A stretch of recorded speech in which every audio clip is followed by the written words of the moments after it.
میری خواہش ہے کہ کسی بیوہ یا طلاق یافتہ سے شادی کرنی ہے تاکہ اس سنت کو زندہ کروں، لیکن والدین اور رشتہ دار بالکل راضی نہیں ہیں۔ کیا ایسی صورت میں میں اپنے موقف پر قائم رہوں یا اس سے پیچھے ہٹ جاؤں؟ سلمان کراچی سے۔ دیکھیں، نبی صلی اللہ علیہ وسلم کی جو قولی ترغیب ملتی ہے وہ تو کنواری لڑکی سے شادی کرنے کی ملتی ہے۔ حل بکرن فتلاعبها وتلاعبک، حضرت جابر بن عبداللہ نے ایک طلاق یافتہ سے نکاح کیا تو آپ نے فرمایا کنواری سے کیوں نہیں کیا؟ تو حضرت جابر نے فرمایا کہ میری چھوٹی چھوٹی بہنیں ہیں تو میں چاہتا ہوں ان کو کوئی پالے، تو کنواری لڑکی تو نہیں ان کو پال سکتی، کوئی بچور خاتون ہی پال سکتی ہے۔ تو نکاح کی ترغیب اصل تو کنواری لڑکیوں سے ہی ہے، جو نبی نے ترغیب دی ہے، وہ محبت زیادہ کرتی ہیں، اور پھر انتقوا رتاقا، حدیث میں آتا ہے ان کی اولاد زیادہ ہوتی ہے، بچے زیادہ ہوں گے، اور تکثیر نسل خود شریعت میں ایک بہت بڑی ایک ترغیبی چیز ہے کہ نسل کو زیادہ ہونا چاہیے۔ تو بیوہ یا جو طلاق یافتہ ہے وہ ایجڈ ہوتی ہے، اس کے زیادہ اولاد، وہ آپ کو زیادہ اولاد نہیں دے سکتی۔ لیکن اس کے ساتھ ساتھ خود نبی کا عمل کیا ہے کہ آپ نے صرف ایک کنواری سے نکاح کیا، باقی ساری طلاق یافتہ اور بیوہ سے ہی نکاح کیا ہے۔ تو ان میں الگ حکمتیں ہوتی ہیں۔ ان میں حکمتیں کیا ہوتی ہیں بیوہ یا طلاق یافتہ میں؟ وہ میچور ہوتی ہیں، خاص طور پر جس کو ایک دفعہ طلاق ہو چکی ہے، اس کے بارے میں امکان ہوتا ہے کہ وہ دوبارہ وہ غلطیاں نہیں دہرائے گی جن کی بیس پہ طلاق ہوئی ہے، وہ ایک تجربہ کر چکی ہے۔ اور کنواری لڑکی جو ہے میچور نہیں ہوتی، اس کو سنبھالنا مشکل ہوتا ہے، اس کے نخرے بھی زیادہ ہوتے ہیں۔ تو بہت ساری حکمتیں بیوہ اور طلاق یافتہ میں ہیں۔ تو اس کا حل ہمارے نبی نے خود بتا دیا ہے کہ بھئی دونوں سے کرو، کنواری سے بھی کرو، بیوہ سے بھی کرو۔ اور سورہ طلاق میں اللہ نے کیا فرمایا؟ سورہ تحریم میں، عسیٰ ربہ ان طلقکن ان یبدلہ ازواجا خیرا منکن مسلمات مؤمنات قانتات تائبات عابدات سائحات ثیبات و ابکارا، کہ اے نبی کی بیویوں، اگر تمہیں نبی چھوڑ دیں گے تو اللہ نبی کی دوبارہ شادیاں کرائے گا جن میں طلاق یافتہ اور بیوہ بھی ہوں گی اور کنواری بھی ہوں گی۔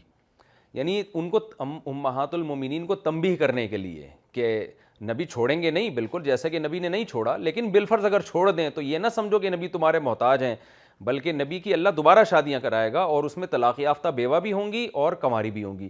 تو کیا مطلب؟ اگر ان ازواج مطہرات کو اللہ کے نبی معاذ اللہ خدا نہ خواستہ چھوڑ دیتے تو اللہ دوبارہ پھر آپ کو دوبارہ سے اللہ طلاق یافتہ بھی دیتا، بیوہ بھی دیتا اور کنواری بھی دیتا۔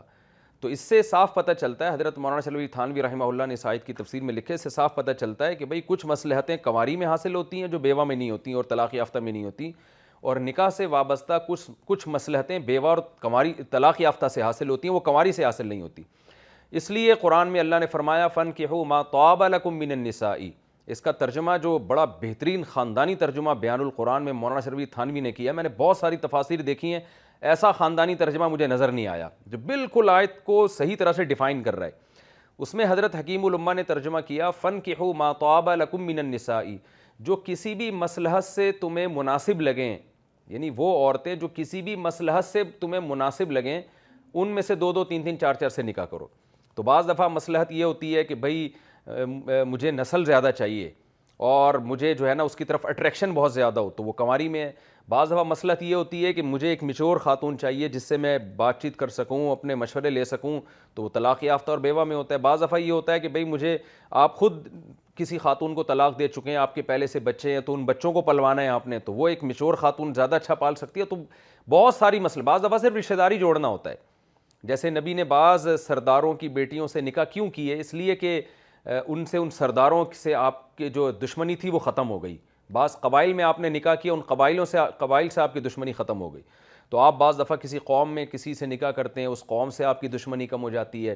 بعض دفعہ کسی بڑے خاندان میں آپ نکاح کر لیتے ہیں تو اس کی بیس پر آپ اس میں جو ہے نا آپ کا اس خاندان سے بڑا اچھا تعلق ہو جاتا ہے، جس سے آپ کو دنیا اور آخرت میں بڑے فائدے ہوتے ہیں۔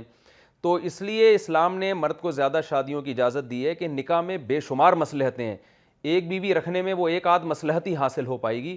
اس لیے اللہ نے فرمایا کہ جو کسی بھی مصلحت سے عورتیں تمہیں مناسب لگیں، تو چونکہ وہ ساری مصلحتیں ایک عورت میں جمع نہیں ہوتی، تو زیادہ سے زیادہ مصلحتیں حاصل کرنے کے لیے ما طاب لکم من النساء، جو بھی عورتیں تمہیں مناسب لگیں کسی مصلحت سے، ان میں دو تین چار سے نکاح کرو۔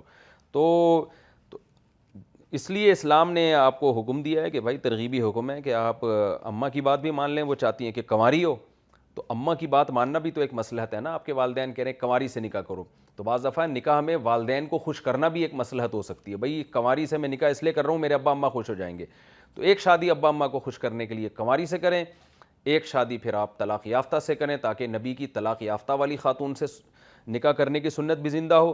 تیسری شادی آپ کسی ایسی بیوہ سے کریں جس کے بچے بھی ہوں, تو نبی کی حضرت ام سلمہ سے جو نکاح کرنے کی سنت ہے اور ان کے بچے پالنے کی سنت ہے وہ بھی زندہ ہو جائے گی. اور ایک شادی آپ بزنس کے نقطہ نظر سے کسی خاتون سے کر لیں جن کے پاس پیسہ بہت ہو, اور لیکن آپ جیسا نیک ایماندار آدمی ان کو چاہیے ہو تاکہ وہ صحیح طرح انویسٹ کر سکیں, تو وہاں بھی آپ شادی کر لیں. تو حضرت خدیجہ سے نکاح کرنے والی سنت بھی زندہ ہو جائے گی. تو ایک بیوی میں میرے بھائی یہ سب کام نہیں ہو سکتے, حوصلہ بڑا کریں, اللہ آپ کے ساتھ ہے انشاءاللہ, تو پھر یہ سارے کام ہو جائیں گے. اور اگر آپ نے ایک ہی کرنی ہے, نہیں بھی دوسری کرنی نہیں ہے, تو پھر اماں ابا کی بات مانیں, وہ کہہ رہے ہیں کنواری سے کرو تو پھر کنواری سے کر لیں آپ.